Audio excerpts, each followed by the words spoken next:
Nagkwento sa GMA News ang bagong nag-aakusa ng rape laban sa aktor na si Von Navarro. Ang kampo naman ni Navarro duda sa timing ng kanyang paglutang. May news to go si Marisol Abduraman, exclusive. Ayoko na biktima. I'm done hiding. I'm done living in fear.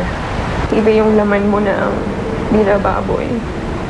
Naiyak si Roxanne Acosta habang ikinikwento sa akin kung paano mano siya ginahasa ng aktor na si Von Navarro.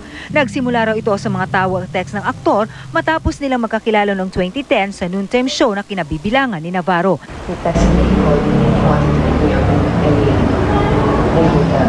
Kinilig daw siya sa atensyon ng isang artista at pumayag na makipagkita sa aktor.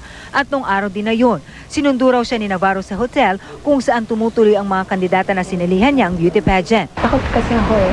I was scared. I was young. Matapos ang 4 na taong pananahimik dahil sa banta umano ng aktor, lumakas daw ang loob ni Acosta na lumantad nang magreklamo rin ng rape si Denise Cornejo laban sa aktor. Naghain na rin si Acosta ng reklamong rape laban sa aktor sa Pasig Prosecutor's Office kahapon.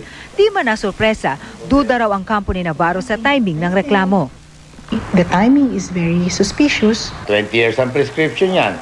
So kung kukumpute mo, itong pagkakataong ito ay 4 na taon lang. So hindi ito ganun katagal. Nagkalakas siya ng loob dahil sa panahon ito, kaya siyang pansinin, kaya siyang pakinggan.